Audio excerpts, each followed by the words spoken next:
Berdoa itu tutup mata, betul? Tapi banyak orang yang tutup mata itu berdoa. Belum tentu.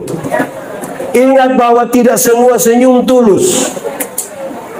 Saya datang, saya bisa bilang selom, saya lewat bawah sepuluh. Aku berkata kepadamu, kasihilah musuhmu, berbuatlah baik bagi yang membencimu, mintalah berkat bagi yang mengutuk, berdoa bagi yang mencacimu.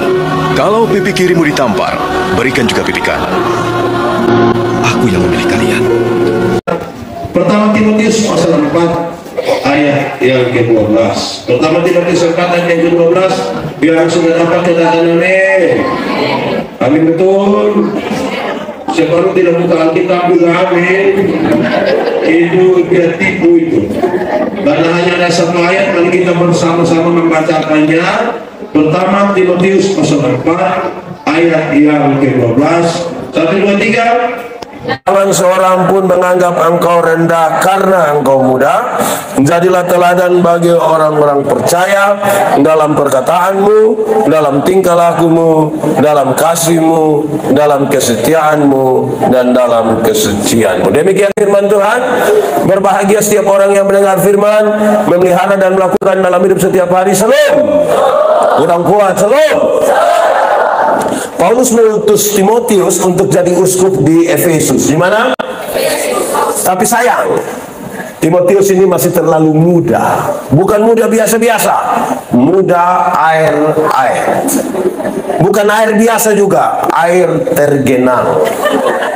Rupa-rupanya dari dulu anak muda itu dipandang remeh oleh orang tua. Dari dulu itu rupa-rupanya anak muda identik dengan kalau yang jahat-jahat, yang huru hara, yang pesta, yang bakalai, oh itu anak muda saja. Sekarang juga masih begitu. Kenapa diam? Dari dulu begitu. Apalagi Timotius akan berhadapan dengan kira-kira dua masalah. Ada banyak masalah, tapi saya mengerucutkan dia di dua hal. Pertama, dia akan berhadapan dengan orang-orang yang rasa diri pintar sekali. Rasa diri pintar. Orang kalau pintar saya tidak apa-apa, bodoh saya tidak apa-apa. Tapi kalau yang rasa diri pintar, nah itu apa-apa itu. Itu apa-apa itu. Yang kedua, dia akan berhadapan dengan pengajaran sesat. Berhadapan dengan apa?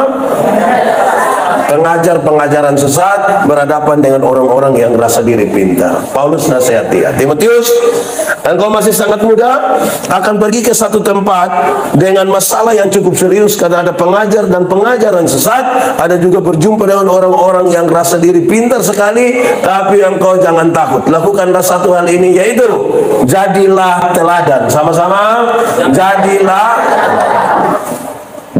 teladan. Karena itu sekarang dia menasihatkan Timotius supaya jadi seorang anak muda yang kuat sesuai dengan firman Tuhan dan mengalahkan yang jahat. Amin. Oke, keteladanan itu ada 5. Ada berapa? Dan yang menurut pembacaan tadi, keteladanan yang 5 itu bertingkat-tingkat. Kita bisa ukur kita ada di tingkatan yang mana. 1, engkau mesti jadi teladan dalam perkataanmu. Sama-sama, perkataan. Kata-kata anak-anak muda Kristen, kata-kata orang-orang Kristen harus kata-kata yang terukur, yang melewati proses berpikir yang baik, beriman yang baik, baru mengatakan sesuatu. Jemaat, di sini tidak ada jemaat. Ini kursi semua. Jemaat, Tuhan cipta manusia itu ada 2 mata, berapa telinga, berapa mulut. Dia punya maksud itu banyak. Lihat 2 kali, dengar 2 kali, omong berapa kali. Lihat ulang-ulang, dengar ulang-ulang, omong berapa kali. Karena ada banyak orang itu tidak ada mata, tidak ada telinga, maka dia punya mulut 7. Tidak tahu apa-apa, mau omong di siapa sini ada? Ada. Dia ada ikut ini KPI juga ada. Tidak tahu apa-apa tapi omong macam jemaah. Di sini ada yang tukang gosip, ada. Ada di sini. Ibu-ibu atau bapak-bapak. Kamu atur sah. Orang-orang yang biasa gosip itu kalau dia mau gosip dia biasa mulai dengan 2 kalimat. Dia mulai dengan 2 kalimat. Satu, dia suka mulai dengan mengatakan begini, dengar kau balong. Kalau dia datang kau mulai dengan itu tuh berat. Itu pertama. Yang kedua, dia suka omong begini, bukan kita mau omong orang lah. Bukan kita mau, padahal nanti di sini juga ada yang begitu. Itu yang faham apa dong? Itu yang... Nah, baik, jemaat. Karena itu saya kasih beberapa catatan tentang teladan dalam perkataan. Satu, orang Kristen tidak boleh tipu. Sama-sama, tidak boleh. Tidak boleh. Di sini ada yang biasa tipu. Ada duduk di sini pakai baju warna. Saya mau tanya dulu jemaat, tipu boleh atau tidak? Tipu boleh atau tidak? Kalau untuk kebaikan kita tipu boleh? Apa? Coba ulang, tipu boleh atau tidak? Kalau untuk kebaikan kita tipu boleh? Boleh? Tidak boleh. Tidak ada tipu untuk kebaikan. Tipu itu tipu. Tipu itu, satu tipu akan melahirkan tipu baru. Satu tipu melahirkan tipu baru. Contoh, Bapak, kenapa tidak pergi gereja? Perasaan dan pendeta tanya, dia bilang, saya sakit Bapak. Kita ketemu dia punya istri, kita bilang, Bapak, Mama, bilang Bapak ada sakit. Karena Mama tidak tahu, Mama bilang, tidak. Kita ketemu dia, kita bilang, Bapak, Mama bilang Bapak tidak sakit, Ma. Terus dia bilang, sebenarnya saya sakit, tapi belum kasih tahu Mama. Jadi, satu tipu akan melahirkan tipu baru.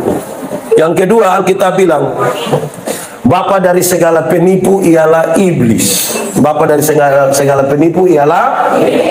Jadi pada waktu kita tipu, kita pun Bapa pun nama. Di sini ada yang dia pun Bapa nama begitu. Pak Pendeta, kami di sini ini tidak biasa tipu Bapak. Kami tidak biasa tipu. Kami hanya 2 kata saja, sebenarnya dan tapi. Kenapa tidak pergi gereja? Sebenarnya sepi Bapak. Tapi kalau tapi itu tidak pergi. Ini kenapa tidak terima jadi majelis gereja? Sebenarnya saya terima. Kau tahu juga. Jadi kalau ketemu orang yang harusnya datang ini acara tapi dia tidak datang, terus kita bilang, kenapa tidak ikut KPI tadi? Sebenarnya saya ikut. Sudah. Saya sudah tahu lupa maksud, nanti tipu lagi. Dia tidak usah tipu-tipu. Amin kau. Kasih tahu kawan di sebelah, tidak usah tipu-tipu. Lebih baik begitu. Supaya ada apa-apa itu jujur. Jemaat. Apalagi tipu pakai nama Tuhan lagi. Tipu lagi pakai nama Tuhan lagi baru bilang sumpah demi nama Tuhan. Pernah dengar itu kalimat? Atau sendiri omong? Jadi mulut yang jadi teladan, orang Kristen pun keteladanan dalam perkataan. Satu, tidak boleh tipu. Hamba-hamba Tuhan itu kita sama, pendeta, hamba-hamba Tuhan semua. Kalau saudara dapat berita dari Tuhan, kalau dapat omong, tidak dapat tidak usah omong. Tipu. Itu dia nama tipu. Jangan sampai satu ada omong, satu tidak omong, perasaannya dia juga omong. Nah, jadi saudara-saudara, ini menjadi catatan bagi kita semua. Kedua, mulut orang Kristen itu tidak boleh maki. Tidak boleh. Di sini ada yang tukang memaki. Dia ikut ibadah juga. Tunjuk. Jemaat, tidak boleh memaki, hafal. Memaki ialah omong. Memaki ialah mengeluarkan barang-barang yang tidak perlu dikeluarkan. Iya, itu barang ada diam-diam di situ, kita omong supaya kenapa? Kalau ada anak kecil yang belum bisa beromong, tiba-tiba dia memaki tanpa kita setuju, kita masih bisa mengerti, kan dia tidak mengerti toh. Anak kecil itu kalau dia mandi habis kok, dia pun bapak mama dan punya tamu ada, biar dia tidak pakai apa-apa dia bisa keluar, dia jalan begini. Biar dia tidak pakai apa-apa, betul kok tidak? Tapi coba dia pu bapak coba. Coba bab tua mandi habis, ibu-ibu dong ada latihan menyanyi, baru bab tua bilang, hai besti. Jadi berhenti yang tukang pemaki. Ada orang yang dia pemaki, oto lewat sa, oto trek lewat, siapa kobel takuju dia memaki. Nanti memaki pas ada mama pendeta situ dia bilang, ampun. Ini hanya di mulut sa bapak, di hati tidak. Omong kos. Alkitab bilang apa yang keluar dari mulutmu itu gambaran dari isi hatimu. Yang tipu-tipu lagi. Amin kok. Amin. Tidak boleh Bapak. Yang ketiga, mulut orang Kristen itu, terutama anak-anak muda, tidak boleh membuli. Tidak boleh olok-olok orang itu, omong-omong orang. Kadang dia kawan satu kulit hitam jo, ini anak datang bilang, "Shalom." Dia bilang, suara ada tapi tahu dia orang dia. Itu bully. Di sini ada yang biasa begitu, ada. Di anak persekutuan doa. Jadi jangan suka olok-olok orang. Ini orang tua dong satu. Ini orang tua dong ada anak kulit hitam sedikit, bukan panggil dia Johnny ko, Yandi ko, panggil dia bilang Black. Mulut begini tidak boleh nih. Untuk apa belajar firman Tuhan kalau tiap hari hanya olok-olok orang? Ada kok di sini ada. Anak tagal rambut keriting, woi kotor pun kita ini kadang-kadang pikir main gila. Pang itu anak bukan dia pun nama keriting. Jadi anak ini besar dalam hati yang tidak baik sebenarnya. Karena orang tua saja omong dia begitu. Amin kok. Ada satu teori tentang membesarkan anak. Supaya anak-anakmu jadi baik, dia bilang begini, panggil mereka dengan nama yang baik. Sama-sama 1, 2, 3. Panggil mereka dengan nama. Kalau dia pun nama Yanti, Jenny, Tinus, panggil saja dengan nama yang baik, dan dia jadi baik. Kalau dia orang Rote tambah Boi, kalau dia orang Sabu tambah Ina, Ama, kalau dia Sumba tambah Umbu, Rambu, kalau dia Timur tambah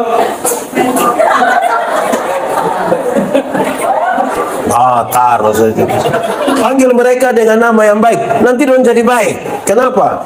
Karena ada banyak orang tua itu suka panggil dia anak bilang, woi babi.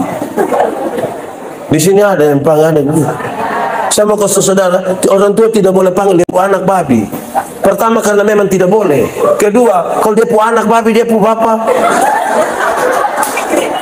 Kadang-kadang kita kira itu hal gampang-gampang saja. Apalagi tinggal di lingkungan yang dekat-dekat begini nih, di sebelah bamaki, di sebelah panggil nama binatang, di sebelah. Lalu kita punya apa di sini nih?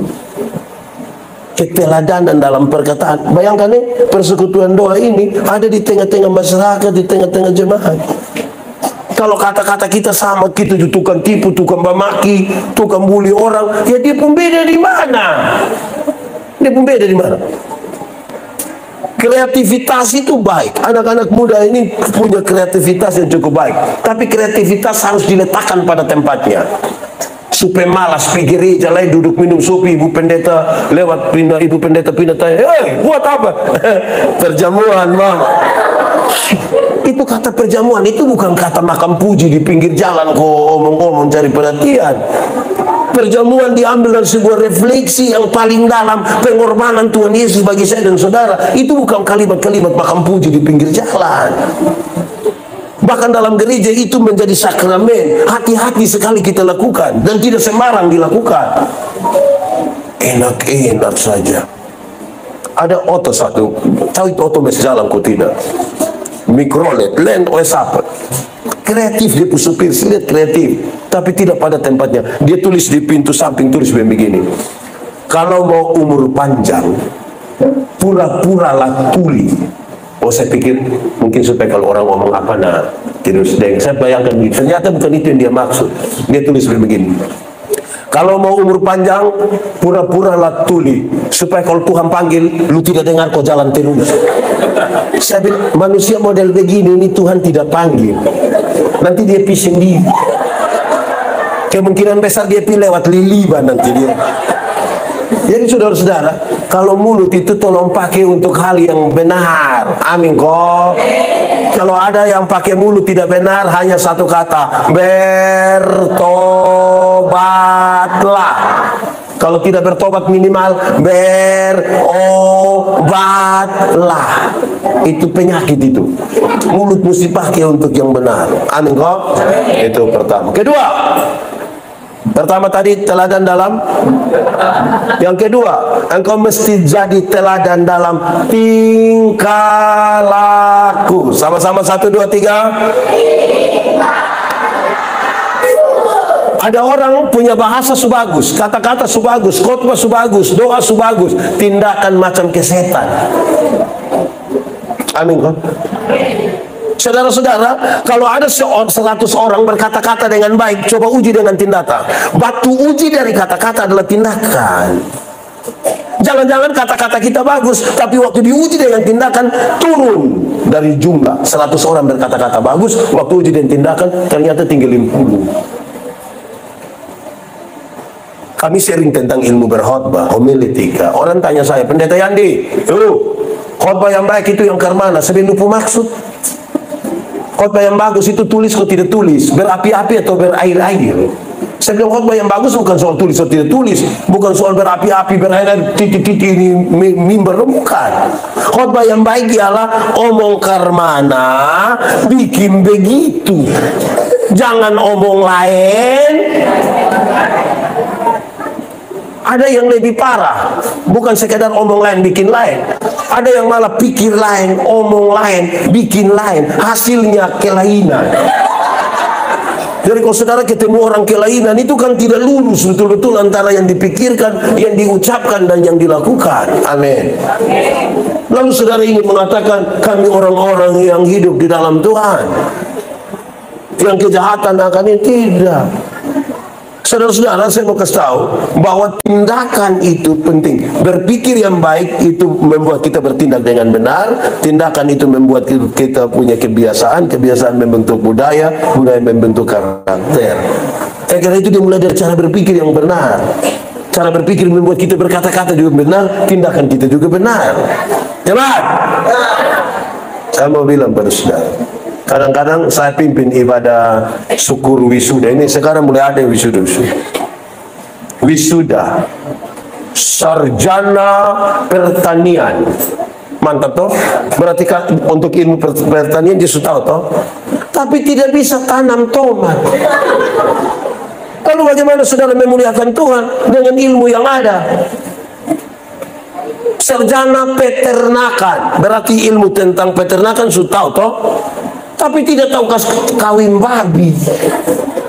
Lalu bagaimana sekarang? Sarjana olahraga, bikin syukuran lagi. Terus kita bilang, kakak, sarjana olahraga? Iya.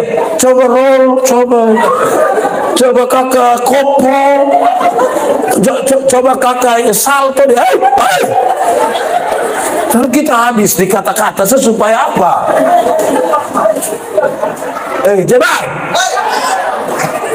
Kalau hanya omong, burung beo juga bisa. Kalau hanya omong, apa? Burung beo juga bisa. Yang burung beo tidak bisa itu adalah omong habis dia lakukan. Dulu saya masih di Alor, ada satu burung beo. Dia saya punya bapak mama saksi pun tempat pelayanan tuh. Dia punya burung beo itu terlalu jinak sampai tidak diikat. Kalau kita duduk-duduk begini dia datang. Karena di pastori jadi dekat sekali dengan gereja. Setiap kali lonceng ketiga bunyi, kalau pendeta tidak sampai cepat omong, ini burung yang ngomong. Pas bunyi tang tang tang dia langsung bilang, pertolongan kita ialah. Akhirnya saya ambil kesimpulan, kalau hanya omong ini burung beo juga bisa. Tapi orang Kristen itu omong habis buat. Amin kok. Bukan omong habis di situ, hanya habis diomong. Amin. Sudah dua. Pertama, teladan dalam. Dua, teladan dalam. Yang ketiga, engkau mesti jadi teladan dalam kasih. Sama-sama, teladan dalam. Batu uji dari kata-kata adalah batu uji dari tindakan adalah kasih. Sebab apa? Tidak semua yang kelihatan baik dalam tindakan itu didasarkan pada kasih. Ingat, jemaah, berdoa itu tutup mata, betul? Tapi banyak orang yang tutup mata itu berdoa. Belum tentu. Ingat bahwa tidak semua senyum tulus. Saya datang, saya bisa bilang shalom, saya lewat bawah separuh. Jadi batu uji dari tindakan adalah saya khotbah di bank-bank semua yang ada di Kupang. Saya baru habis khotbah di Bank BCA. Saudara, saya khotbah, saya bilang begini. Ini ibu-ibu yang kerja di bank, don cantik-cantik semua. Mau lihat jauh, kau lihat dekat tetap don cantik. Pakai pakaian bagus-bagus semua. Kerja di ruangan yang tertata rapi sekali, ber-AC lagi. Wih, kita pergi ke bank ini macam kita tidak mau pulang. Kayak macam kita mau lihat-lihat terus muka begini. Kita baru naik tangga terakhir dengan santun sekali dong bilang begini. Selamat siang, ada yang bisa kami bantu? Terus saya tanya dong, ibu-ibu, siapa di antara ibu-ibu yang waktu bangun pagi lihat suami pas bangun terus dia bilang, selamat pagi, ada yang bisa kami bantu? Ada yang bisa begitu? Jadi tindakan itu ukurannya ada kasih ke tidak. Itu yang paling penting supaya betul-betul kita mau hidup sesuai dengan firman Allah. Amin. Jemaat, hukum Taurat itu ada 10. Ada berapa? Dari 10 dijabarkan jadi 613 pasal. Berapa? Dari 613 pasal itu masih ada ribuan peraturan hidup setiap hari. Ribuan. Dari yang ribuan itu Tuhan Yesus simpulkan dia dalam 2 kalimat, yaitu mengasihi Tuhan dan mengasihi. Dari 2 kalimat itu Tuhan Yesus simpulkan dia hanya dalam 1 kata, yaitu kasih. Sekarang hafal. Kasih ialah. Kasih ialah kebaikan, tidak terpatahkan oleh apapun, tidak akan berubah menjadi kebencian. Ulang, kasih ialah kebaikan, tidak terpatahkan oleh apapun, tidak akan berubah menjadi kebencian. Dengar, rujukannya adalah karena begitu besar kasih Allah akan dunia ini. Apakah Tuhan Allah mengasihi dunia? Apakah Tuhan Allah mengasihi dunia? Lalu apakah dunia mengasihi Tuhan Allah? Dunia mengasihi Tuhan Allah? Tidak. Lalu apakah karena dunia tidak mengasihi Tuhan Allah berhenti mengasihi dunia? Apakah kemudian Tuhan membenci dunia? Saudara lihat, kasih tidak terpatahkan. Supaya jangan ada orang bilang begini, ibu pendeta, saya terlalu hargai ibu, tapi setelah saya lihat ibu pun sifat asli begini, maaf. Itu bukan kasih, egois. Alkitab bilang, kalau kamu hanya bisa berbuat baik kepada orang yang berbuat baik kepadamu, apakah jasamu? Karena orang berdosa pun bisa melakukan hal ini. Kasih tidak terpatahkan. Bagaimana kita uji? Saya mau kasih tahu saudara, ujian paling gampang untuk kasih tahu orang tentang kasih yang tidak terpatahkan itu adalah kalau kita tanya di ibu-ibu. Ibu-ibu, di sini tidak ada ibu-ibu. Ini SMP semua. Ibu-ibu, melahirkan itu sakit atau tidak? Terlalu sakit. Mau melahirkan normal atau abnormal tetap sakit. Sesar itu tetap sakit. Waktu mama dong sakit melahirkan, bapak saya tidak tolong. Suami-suami hanya dari luar, kau taruh tangan di kepala, dia bilang Yesus. Sudah bilang Yesus lah, dia bayangkan kira-kira ini ada muka ke siapa.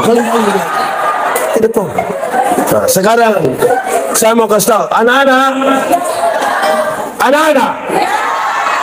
waktu kamu baru lahir, kamu tidak tahu apa-apa. Kamu tidak tahu apa. Kamu hanya tahu menangis. Dan waktu menangis, orang tua punya tahu hanya lapar atau basah. Kamu punya jam tidur, orang tua punya jam bangun. Orang tua punya jam tidur, kamu punya jam bangun. Banyak orang tua tidak tidur gara-gara anak-anak. Betul? Jam 3 pagi dia punya mama bapak masih goyang-goyang. Dalam keadaan sempoyongan tidak tidur, dia pun mama seringkali dipaksa lagi jadi penyanyi. Makanya mama dong lagu seringkali tidak bisa dipertanggungjawabkan. Kalau tidak bobo digigit, padahal justru kalau anak bobo itu baru nyamuk gigit. Kalau anak ada lari-lari, nyamuk mana gigit dia, cuti. Tapi sudahlah. Anak-anak, orang tua ajar kamu bicara satu-satu suku kata. Ma, pa. Tapi ketika dong mulai usia remaja, ada suka bohong dengan dong pun bapak mama? Coba orang tua jujur, anak dong ada suka bohong dengan bapak mama? Dong lebih suka bohong dengan? Oke, pertanyaan terakhir. Kita suka semester dong, ajar dong bohong. Dong lebih suka bohong dan dong pun kawan. Sekarang saya mau tanya orang tua, tolong jawab jujur. Siapa suruh kas makan dong? Coba kasih tahu, kenapa kas makan dong? Karena apa? Kasih tidak terpatahkan. Amin kok. Kasih tidak terpatahkan. Ini anak-anak dong, ini waktu lahir sudah bisa jalan. Orang tua ajar kamu jalan satu-satu langkah, pegang di tangan baru bilang ta, te. Nah, itu jalan belakang itu. Tapi dong mulai SMP, SMA, mulai bisa berjalan. Ada suka jalan dan dong pun bapak mama? Dorang lebih suka jalan deh. Pertanyaan terakhir, siapa suruh beli kes dong HP? Apa coba yang buat kita kas makan dong terus padahal tidak suka jalan dengan kita? Kenapa? Ada apa di situ? Anak-anak, orang tua itu punya ekspektasi, punya harapan yang kuat. Orang tua bilang, kami petani, kamu mesti jadi pegawai. Bahkan orang tua bilang begini, anak, asal kamu mau sekolah tinggi, biar kami orang tua ikat perut itu tidak apa-apa. Orang tua kalau sampai omong ikat perut itu, betul kau pernah omong? Orang tua kalau sampai omong ikat perut itu bukan berarti dong mau pakai stage. Tapi dong utang gara-gara kamu. Saya mau tanya, anak muda, ada yang pegang HP Android? Saya mau kasih tahu, itu utang. Ada bayar mengkali 6 kali. Tanya di petugas koperasi mana kok kamu? Anak muda, ada yang pegang motor, pakai motor datang, ada. Di kampus pakai motor ada. Utang. Pulang tanya bapak mama, utang. Kok siapa di antara kita yang beli cash? Suka tahu saya coba. Utang.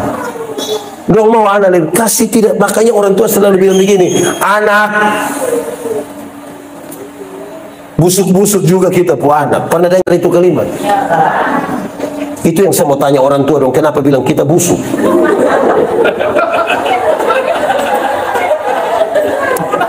Busuk-busuk juga kita pu anak. Kenapa mau terima yang barang busuk? Hanya satu kata, Ada orang tua yang kirim dia pu anak pergi sekolah di Surabaya, ada. Di Jogja ada telepon. Dia biasa telepon pada waktu. Oh, kamu tahu juga ya. Nanti kalau uang su habis pagi buta mama pu HP bunyi tinining. Mam tua bangun bilang, halo, dia selalu mama. Iya kakak ke mana? Hi mama ada baik-baik kok. Oh iya, kenapa? Tadi malam kakak ada mimpi mama. Pas dia bilang tadi malam kakak ada mimpi mama hanya langsung bilang, kakak mau berapa nak omong ini masih pagi buta ini. Saudara lihat kasih tidak terpatahkan. Banyak kali kita bilang kasih mah pencitraan. Kok nenek-nenek satu lewat mau pi pasar wesapa gitu, nenek mau pi mana? Mau pi jual ini pepaya, mari nenek mari. Nenek mau minum apa? Nah ngomong sudah dari ibu saya. Nenek ngomong mau teh, kopi, kobir, kowai. Nenek ngomong saya. Nenek bilang sudah kalau begitu beta bir. Angka ame bir satu botol, nenek minum habis. Kita angka ame uang, nenek ini uang bayar ini pepaya, ini hari bayar jadi. Ini ada kopi, gula, beras. Nenek tinggal di mana? Bau mata. Nanti pulang deh. Jalan kaki. Jangan. Grab. Nenek ame grep pulang pi bawah mata, 3 hari kemudian itu nenek datang kembali. Bapak yang lihat, bapak bilang, mama, yuk, mama, kenapa? Lupa nenek sudah datang. Jadi, banyak yang pi bantu orang kampung di sana, bawa supermi 2 bungkus. Saya bukan bilang tidak boleh, tapi motivasi tanpa kasih. Wih, bawa supermi 2 bungkus, foto baru muat di Facebook, tulis bilang, indahnya berbagi dalam Tuhan. Makanya kebaikan itu ukurannya kasih. Ukuran kasih. Saya mau tanya, anak-anak,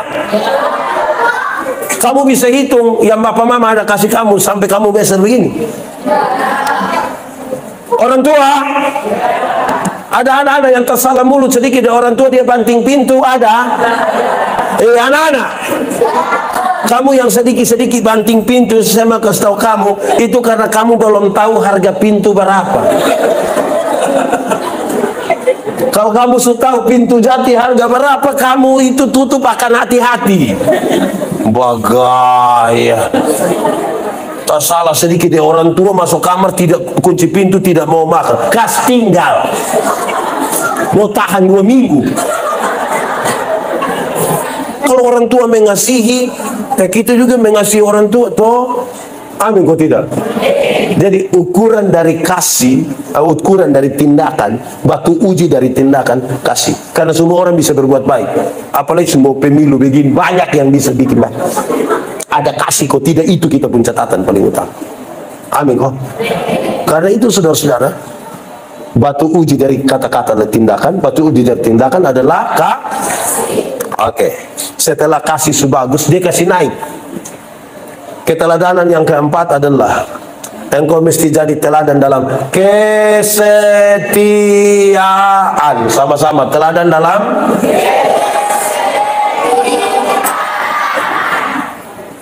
setia. Itu komitmen 1 hari demi 1 hari, 1 hari demi 1 hari, 1 hari demi 1 hari. Komitmen antara pribadi, orang lain melibatkan Tuhan, itu namanya setia. Saudara tahu, di Gemit itu kan kalau peradaban penatua di Aken, peneguhan Sidi, kan tanya, apakah jawabmu? Kita jawab bilang, ada 3 penjelasan tentang itu, tapi untuk poin ini malam hari ini saya mau kasih tahu. Salah satu unsur dari itu jawaban yang bilang, ya saya percaya dan berjanji dengan segenap hati, itu unsurnya adalah saya bilang ya, habis itu masuk dalam persekutuan. Itu namanya setia, bukan ya habis hilang. Banyak yang ya habis hilang, padahal waktu dia bilang ya itu dia bikin kesedih-sedih. Apakah jawabmu? Ya, saya percaya. Suruh berhenti. Ya habis masuk, bukan ya habis. Persekutuan ini di sini banyak yang hilang juga. Di sini persekutuan biasa hari apa? Jam 2:30. Banyak yang habis hilang. Nanti kalau kasih bilang persekutuan doa anugerah akan melayani di jemaat Gemit Polikarpus Atambua. Itu tidak lama ada yang telepon bilang, pergumulan kapan pergumulan? Terus dia datang di ruang kesaksian, dia bangun bapak, dia bilang, Bapak Ibu, kalau selama ini Bapak Ibu lihat saya tidak ada di sini, kami sudah tahu yang kau punya maksud. Tidak usah ngomong lagi. Tidak setia lagi, membuat putar, lama-lama tipu lagi nanti. Setia itu sih, oke, menyanyi. Setia, setia, setia sampai mati. Seperti Tuhan Yesus, setia, setia sampai mati. Apakah balasanmu untuk apa? Karena itu setia, setia, setia sampai mati. Ada orang ini yang 1 tahun dia gereja mangkali 2 kali sah. Natal 1 kali, Paskah 1 kali. Makanya dia pun nama jemaat napas. Natal dan karena Natal satu kali, Paskah satu kali, singkatan tambah panjang. Napas satu. Kalau semula napas satu itu tiba-tiba mau sembahyang terus. Ada orang ini yang seumur hidup mengkali dia ikut ibadah 5 atau 6 kali saja. Pertama waktu anak baptis, kedua waktu anak sidi, ketiga waktu anak nikah, dan kemungkinan yang keempat itu waktu pemakaman dia. Jadi pas pemakaman dia mau pergi mana lah, dia di situ sudah. Setia betul-betul. Jemaat, kalau saudara rindu bertumbuh, saudara harus ambil keputusan bergereja di mana untuk bertumbuh. Kalau tidak, saudara tidak akan bertumbuh. Hidup habis waktu di membanding-bandingkan. Saya kasih contoh. Di sini ada yang urus-urus bunga hias, ada kok? Ada kok ibu-ibu yang urus bunga-bunga dong, bagus-bagus ini. Ada? Ada yang bunga lebih dari 2? Lebih dari 5? Bagi 1 dong. Saya mau kasih tahu, ibu-ibu, ini bunga nama apa lain bunga? Yang ini saya tidak minta, saya tanya saya. Ini bunga nama bunga apa? Keladi. Keladi. Ini bukan, kakak, ini kakek ladi, Pak. Aduh, ini udah susah. Ini bukan mahal pakai ladi. Nanti lama-lama dong pikir keladi di hutan sana kok, kasih makan babi. Ini bunga apa lagi? Bunga apa? Apa? Bunga ini orang.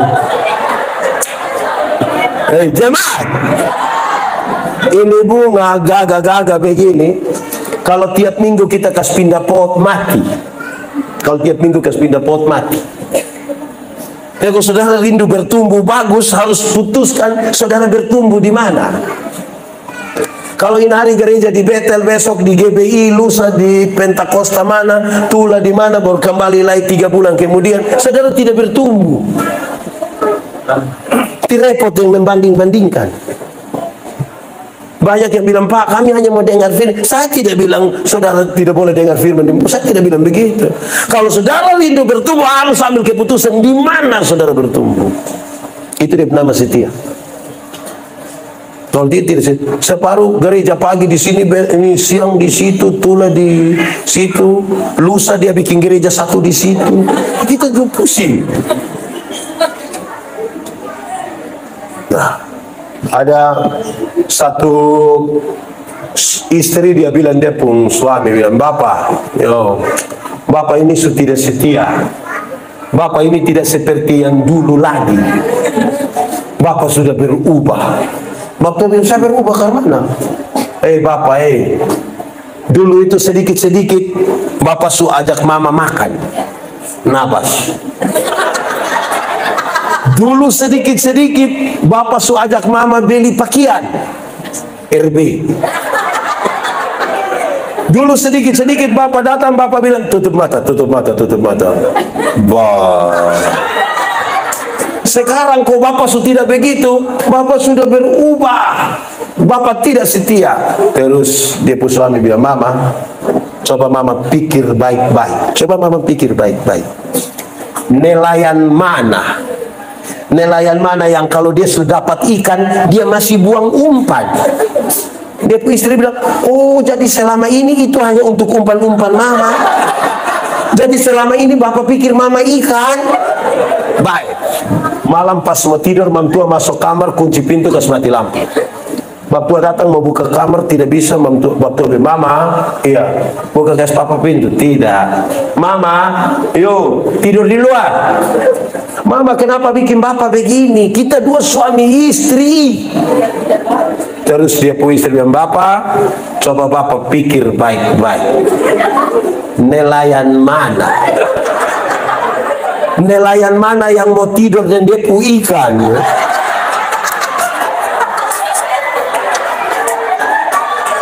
Di sini ada yang nelayan. Jadi kesetiaan nih, anak muda. Saya kasih tahu kamu, jangan nikah terlalu buru-buru, jangan terlalu buru-buru nih. Yang terlalu. Nanti jodoh itu akan datang pada waktunya. Itu pukul dia tahu rumah. Saya nasihat anak muda dong, saya bilang, anak muda, ingat, kalau nikah yang dia pun nama bulan madu itu hanya 1 bulan. Masuk bulan kedua itu dia pun madu sudah habis. Itu tinggal dia pun lebah. Karena menikah dan pacaran itu beda kok tidak? Beda nah, Revo. Beda. Anak muda, masih pacaran itu laki-laki bisa bawa bunga ros, bunga mawar, apalagi bulan Februari datang dia bisa sembunyi di belakang sambil berlutut dia bisa bilang I love you. Pacaran sudah nikah 5 tahun paling-paling dia pulang dia bawa bunga pepaya. Dia buang di atas meja lu tumis kau makan, ternyata si makan. Dulu masih pacaran, yang perempuan berani terantuk sedikit di batu, laki-laki bisa marah batu. Batu lo, batu. Pacaran. Sunika jalan deh mama, kok mama terantuk sedikit di batu, bilang, lupu mata taruh di mana? Dasar tangan. Dulu masih pacaran, yang perempuan belum jatuh, yang laki-laki sutangkap. Kadang-kadang minta tolong. Non, yo jatuh dosa. Dia pacaran. Sunika naik motor sama-sama tabrak anjing kok jatuh. Kenapa? Saya heran dan dia belum ada apa-apa dia. Aneh juga saya ini. Sudah nikah, naik motor sama-sama, tabrak anjing, jatuh. Waktu ambil motor tidak ambil dia istri. Dia istri protes, papa kenapa ambil motor tidak ambil mama? Dia bilang, aduh mama minta maaf, saya minta maaf. Mama sudah lunas sama motor ini. Masih 16 kali ini. Jadi setia itu komitmen terus menerus baik kepada Tuhan. Jemaat, makin setia seseorang dengan Tuhan, makin setia dia kepada orang-orang yang ada pada sekitarnya. Kalau saudara mau hidup sesuai firman Tuhan ya begitu. Batu uji dari kasih adalah kesetiaan. Ada banyak orang memiliki kasih tapi tidak setia. Setia. Setelah kesetiaan sudah bagus, dia kasih naik lagi yang paling tinggi terakhir.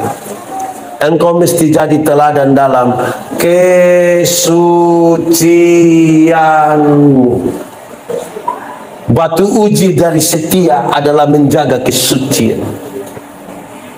Banyak orang kelihatan setia beribadah, jam doa 4:30 pagi, persekutuan doa itu setiap hari dia ikut, seluruh pelayanan dia ada, tapi ukurannya ada pada kesucian atau tidak. Kalau tidak, kita hanya aktivis pelayanan, beraktivitas pelayanan dengan tinggi tapi tidak menyatu dengan Tuhan. Kenapa kesucian menjadi catatan penting? Saudara dengar. Tuhan yang kita sembah, Tuhan yang kudus, yang suci. Mau datang kepadanya mesti datang dalam kesucian. Karena yang kudus, yang suci tidak dapat bersatu dengan yang tidak kudus. Tanggalkanlah kasutmu, sebab tempat di mana engkau berdiri itu kudus. Jangan kau nodai itu kudus. Kudus itu berarti terang. Yang terang tidak dapat bersatu dengan yang gelap. Amin. Jemaat, kalau kita diterang, bisa lihat orang di gelap? Bisa? Orang di gelap bisa lihat kita diterang? Lalu kenapa kadang-kadang orang yang sudah diterang kembali ke gelap? Karena dia suka melakukan ini. Dia suka begitu. Apa itu dia punya nama? Di sini ada yang tukang melui. Kalau dia semelui begini, tidak lama dia bilang kekudusan. Jemaat, dengar. Perkataan, tingkah laku, kasih, kesetiaan, urusan yang kelihatan dalam urusan dengan manusia, kelihatan. Waktu bicara yang paling tinggi dari keteladanan, kesucian, manusia tidak tahu. Dia ada di sini dan hanya Tuhan yang tahu. Manusia bisa saudara tipu, Tuhan tidak bisa saudara tipu. Pendeta Yandi, saudara tidak akan pernah dengar berita pendeta Yandi pencuri. Tidak akan saudara dengar berita. Saya pastikan kepada saudara, saya tidak akan mencuri apapun. Tapi saudara tidak tahu apa yang pendeta Yandi pikirkan dan inginkan dalam hatinya ketika melihat orang lain pembarang. Itu hanya Tuhan yang tahu. Banyak orang aktif di pelayanan, menjaga kesucian belum tahu. Jadwal-jadwal ada banyak, ke pendeta Yandi ke khotbah pisono, jaga kesucian belum tentu. Ukuran tertingginya setia, ukuran tertinggi dari sebuah keteladanan adalah kesucian. Kenapa saudara lihat bahwa kenapa banyak pendeta tidak bisa duduk sama-sama, ngomong yang baik? Kenapa banyak hamba-hamba Tuhan ini satu iri hati dengan yang lain, satu persekutuan doa sulit bergabung? Kenapa? Kita aktif sekali dalam melayani dan tidak menjaga kesucian itu.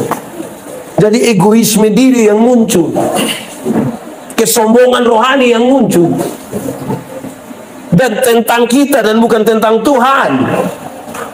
Kesucian itu syarat paling mutlak dalam kesatuan dengan Tuhan. Pak Pendeta itu orang tuh karunia luar biasa. Hei, bukankah mereka yang tidak kenal Tuhan pun bisa menyembuhkan orang sakit? Nanti volunteer itu bilang, nyaulah engkau pembuat kejahatan, engkau penipu. Aku tidak mengenal engkau. Itu soalnya di mana? Kesucian. Semua orang tidak bisa tipu, Tuhan tahu kita buat hati. Karena itu di tingkat keteladanan yang paling tinggi, dia bicara tentang kesucian, hal yang tidak diukur oleh manusia. Tuhan yang menyelidiki hati. Dia yang tahu kita. Dia yang tahu kita. Betapa rumitlah itu kalau kita tidak mengandalkan Tuhan.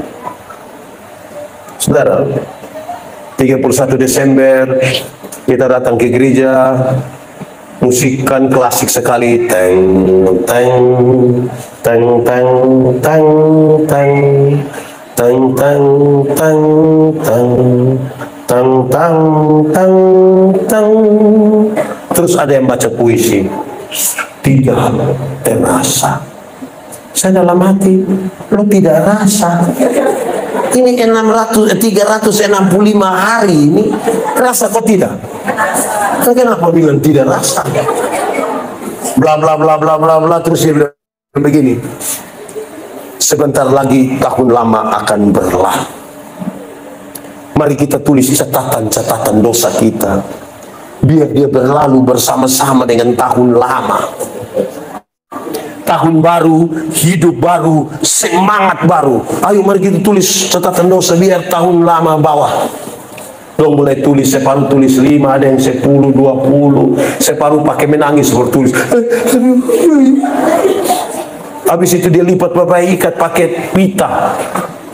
Tidak langsung bakar loh, pakai berdoa menyanyi. Mampirlah dengar doa. Terus saat itu dia bakar. Ini 31 Desember ini. Masuk minggu kedua bulan Februari, dia gila ulang. Lebih parah dari tahun lalu. Dia persoal di mana? Kesucian. Kesucian. Saudara tahu, banyak orang tidak mengandalkan Tuhan dalam kesucian. Terlalu andalkan dia punya otak, terlalu andalkan dia punya kebiasaan. Ini, orang baru pertama kali WL, orang baru pertama kali jadi penari di sini. Kalau disuruh pertama kali, apalagi orang banyak, itu berdoa tidak berhenti, pakai puasa. Bahkan di grup itu dia bilang, tolong doakan karena ini tampilan pertama, tolong. Itu nanti kalau orang lihat bagus, mulai orang undang di mana-mana, dia sudah banyak tampil. Mesti tidak doa, kok dia bisa. Bisa. Waktu pertama kali disuruh, engkau kan punya talenta menyanyi, ayo nyanyi. Oh itu dia berdoa, minta ampun, Tuhan tolong supaya ini kemuliaan hanya bagi Tuhan. Datang dia menyanyi standar sah. Ku tahu Tuhan pasti bukan jalan. Orang itu orang memang mulai panggil dia terus, mulai banyak. Kali dia datang menyanyi mulai agak lain. Dia pun agak lain tidak soal improvisasi, tapi dibangun di atas dasar apa dia yang penting.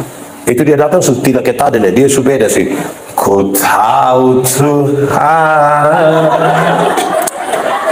pasti bukan jalan. Ku tahu Tuhan. Tidak salah, toh tidak salah kan? Tidak salah. Ya orang improvisasi toh, tapi dibangun di atas dasar apa? Jadi jangan sampai kita aktif melayani, maka kita tidak terikat dengan Tuhan. Kita lagi terikat dengan kejahatan, terikat dengan setan. Ada hamba-hamba Tuhan, ada pendeta hamba-hamba Tuhan ini bagaya, omong Tuhan. Terus sakit sedikit pasti orang suanggi. Sakit sedikit orang yang suanggi. Jalan sedikit lihat pohon di situ, Pak.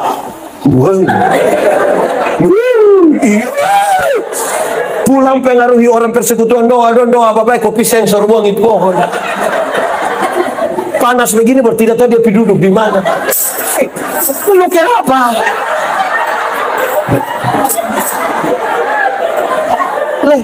Masa tiap hari omong Tuhan, kok pengakuan kita di setan? Ada satu waktu saya diminta oleh mana ya, saya lupa ya. Badan Dunia yang urus kesehatan, dia pun nama apa lagi saya lupa. Pokoknya itu tuh. Karena melihat NTT itu dulu yang waktu COVID, NTT dulu itu termasuk provinsi dengan orang yang tidak mau vaksin paling tinggi. Pendeta Yandi bicara sedikit, karena banyak yang tidak mau vaksin. Kita ini jago-jago begini, badan begini, muka karama, itu suntik sedikit, itu kita penakut semua. Terus saya berdoa, Tuhan Yesus, tolong saya supaya saya bicara yang benar, karena saya bukan pertanggungjawabkan itu kepada manusia, saya pertanggungjawabkan kepada Tuhan.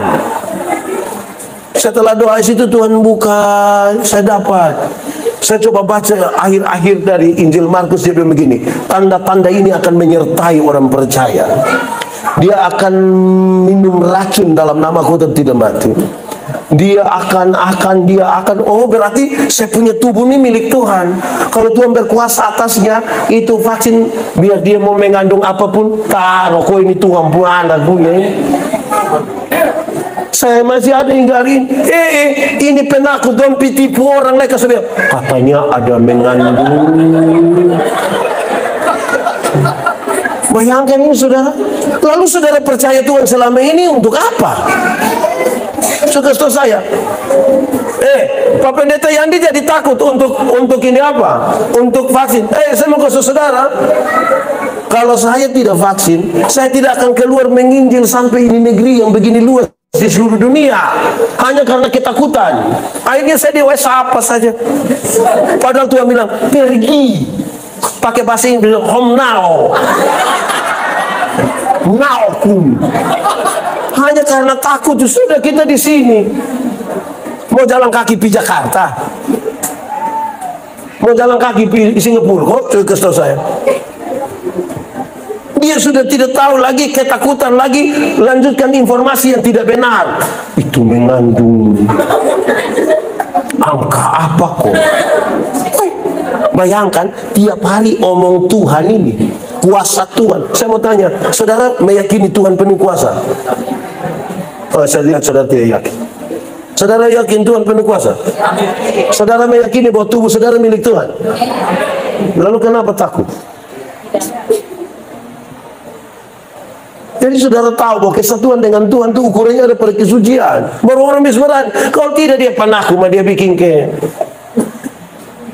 Saya dulu masih kecil, ada yang mungkin punya pengalaman dengan saya mengkali. Kayak saya. Orang putar film di lapangan, kok kita pinonton. Pulang jalan sendiri ini pikiran. Ada pohon besar. Tidak mau pulang, mau tidur di mana? Paksa pulang jalan sendiri. Akhirnya ada dua lagu yang paling saya hafal. Lagu apa? Ini lagu ini pasti saudara masih ingat. Dalam nama Yesus, dalam nama Yesus. Menyanyi lagu dalam nama Yesus buat saya lewat. Itu lagu pertama. Lagu kedua, Yesus itulah satu-satunya penolongku yang Ada yang punya pengalaman ke saya. Jadi kalau saudara takut sesuatu tuh menyanyi nama Yesus, ingat nama Yesus, tinggal dalam Yesus. Bukan takut sesuatu, angkat sensor, potong itu pohon orang. Ini domba kerabi, Pak. Ada nona pakai baju putih. Dia sudah ganti merah hitam. Bukan kamu. Nah, kita ini kalau ketakutan mulai ngomong sembarang. Karena itu, mari taruh kita punya kesetiaan itu menjadi sesuatu yang paling tinggi. Karena ini orang-orang muda yang kuat dalam firman Allah. Firman Tuhan itu pesawat Allah yang jiwa kemana? Ya, sebagus tuh menyanyi semantap. Percaya belum tentu. Kok hati tidak punya kesucian mau percaya firman? Baik saudara-saudara, firman tuh, jemaat. Alkitab, mana Alkitab? Itu Alkitab. Saya omong firman sedikit, keluar sedikit dari ini. Tapi saya mau kasih tahu, ini juga pelajaran bagi kita. Alkitab tebal begitu, tapi dia punya dua bagian. Satu, Alkitab punya kronologi, sama-sama, 1, 2, 3. Dalam Alkitab itu punya kronologi penciptaan alam semesta, kejatuhan manusia dalam dosa, rencana penyelamatan Allah, kedatangan Yesus Kristus, janji untuk hidup yang kekal. Siapa yang baca Alkitab, dia mesti tahu dia baca pada bagian yang mana, pada kronologi yang mana. Karena nanti saudara akan berjumpa dengan kalimat-kalimat, kok ini beda dengan ini. Kalau tidak baca pada kronologinya, sebentar kita lanjutkan yang salah.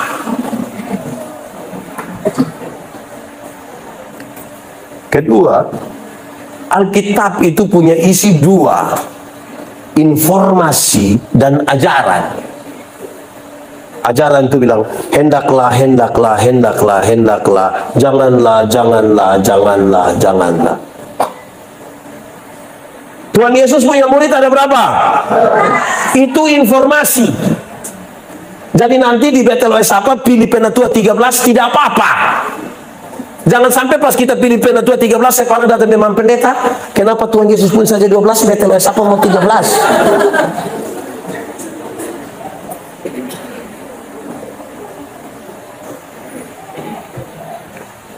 Abraham pernah tipu kok tidak?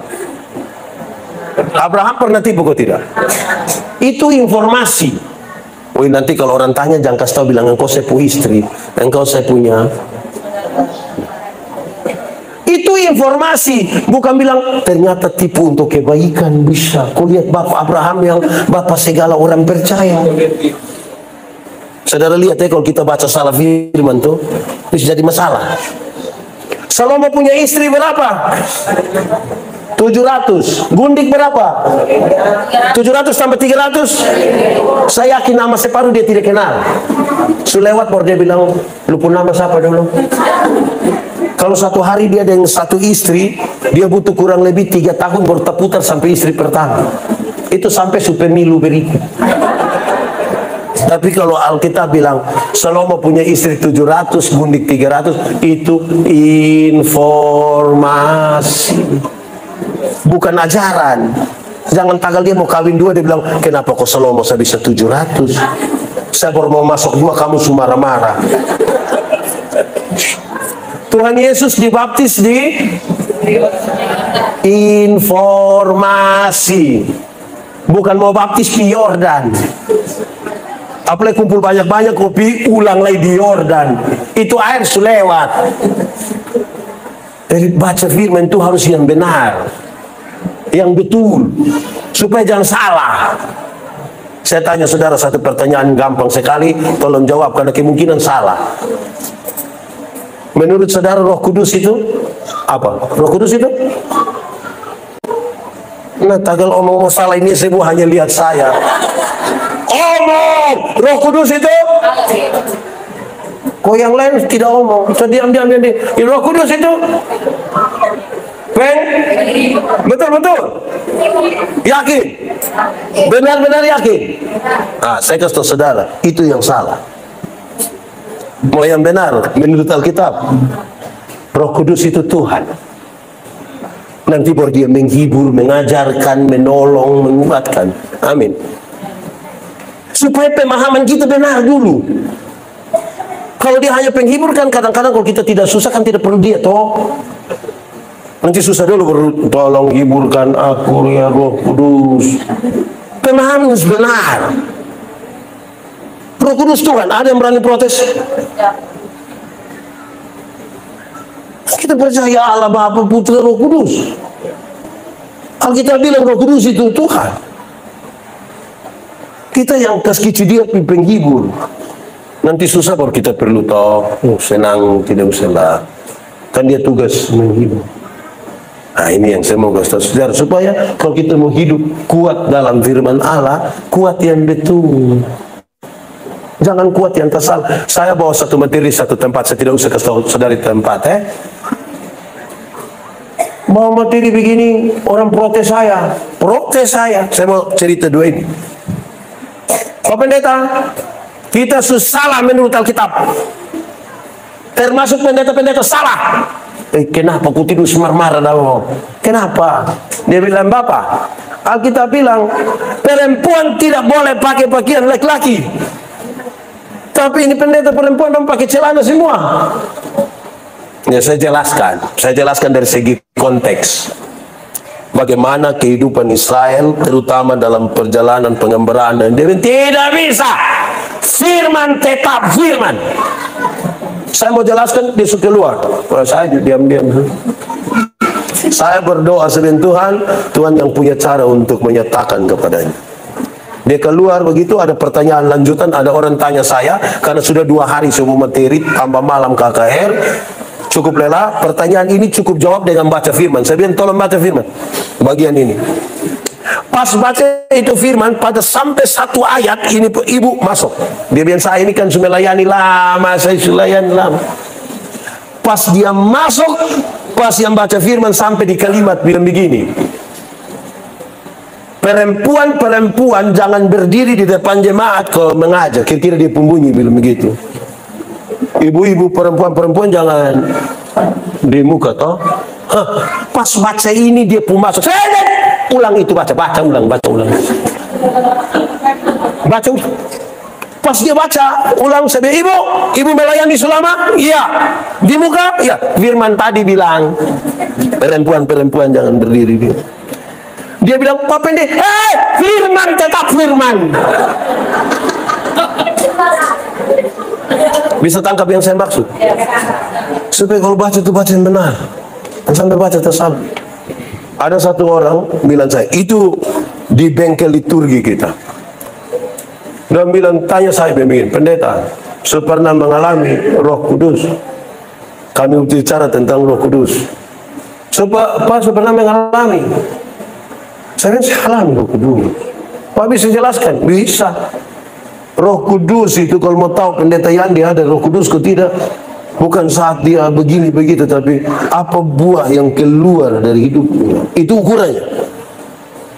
Tetapi buah Roh ialah. Dia tidak bisa, Pak Pendeta dong omong pakai ini. Kami itu Bapak, kalau Roh Kudus naik di kami itu, kami ada anak nolak sampai jatuh-jatuh. Dia soal apa dong ini? Saya jawab dia santai. Saya bilang, Bapak, berarti di Bapak ini tidak ada Roh Kudus. Dia bilang, bagaimana Pak bisa begini? Oh Pak, tidak jatuh. Kalau semua kena Roh Kudus jatuh, kita buat apa? Ini semua tidak kena Roh Kudus ini. Kalau ukuran dari kena Roh Kudus adalah jatuh. Ini tidak ada roh, ini tidak ada roh. Kita tidak bersatu. Saudara mau saya katakan itu?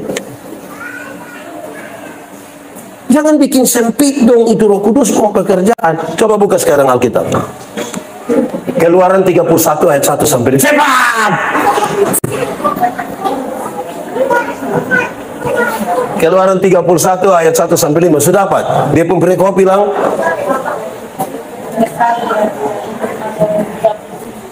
Dia pun perikop bilang. Nanti saudara baca sampai ayat 5. Tapi saya kasih tahu saudara, dengar. Ini dua orang adalah orang yang Tuhan penuhkan mereka dengan Roh Kudus. Untuk apa? Melakukan pekerjaan-pekerjaan profesional. Coba baca, silakan. Berfirmanlah Tuhan kepada Musa, lihat telah kutunjuk Bezalel bin Uri bin Hur dari suku Yehuda, dan telah kupenuhi dia dengan Roh Allah, dengan keahlian dan pengertian dan pengetahuan dalam segala macam pekerjaan, untuk membuat berbagai rancangan supaya dikerjakan dari emas, perak, dan tembaga, menata batu permata supaya ditata, untuk mengukir kayu, dan untuk bekerja dalam segala macam pekerjaan. Oke, sedangkan Tuhan penuhkan dia dengan Roh Kudus. Untuk apa? Segala pengetahuan dan keahlian. Supaya kalau bekerja dengan tuntunan Roh Kudus. Kalau jadi bendahara yang dituntun oleh Roh Kudus. Kalau itu bendahara jatuh terus, kapan dia hitung uang?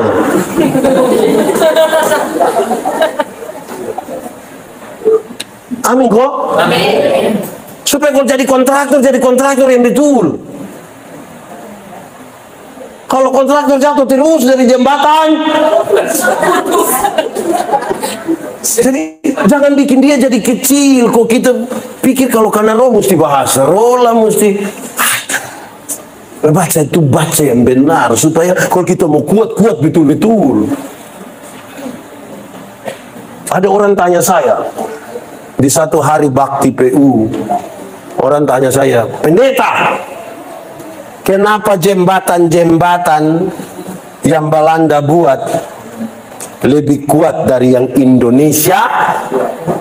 Saudara, aku setuju kok tidak? Jembatan dulu tuh pun kuat. Terus coba pertanyaan sampai situ baik. Dia tambah testimoni lagi. Dia bilang begini, katanya di jembatan-jembatan kuat itu ada kepala. Makanya dulu ada dikenal orang potong. Makanya dia beli auto besar, kamu bangun lagi toh. Saudara tahu dia pun cerita awal kenapa sampai orang mengembangkan cerita bahwa di jembatan itu ada kepala. Ada orang tanya opsir Belanda dan bilang, Bapak, itu jembatan itu buat pakai apa? Karena mana? Sampai auto besar-besar buat barang banyak-banyak lewat tuh dia tidak patah. Ush, ini bikin kermana. Itu Osdir Belanda itu tolak deputesa, bilang pakai ini.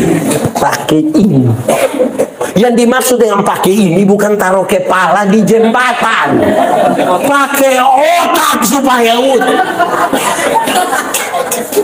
amin kok. Kita ini yang ada. Nanti dong pelayan di Kefa sampai temer sampai ini berapa? Ini sebanyak yang sudah ini berat. Saudara-saudari, firman itu taruh dia pada tempatnya. Jangan sampai kita yang omong firman, kita yang omong bikin tak salah itu firman lagi. Supaya yang benar itu yang benar, kita menjadi kuat karena firman. Amin. Mari kita tunduk kepala di hadapan. Aku berkata kepadamu, kasihilah musuhmu, berbuatlah baik bagi yang membencimu, mintalah berkat bagi yang mengutuk, berdoa bagi yang mencacimu. Kalau pipi kirimu ditampar, berikan juga pipi kanan. Aku yang memilih kalian.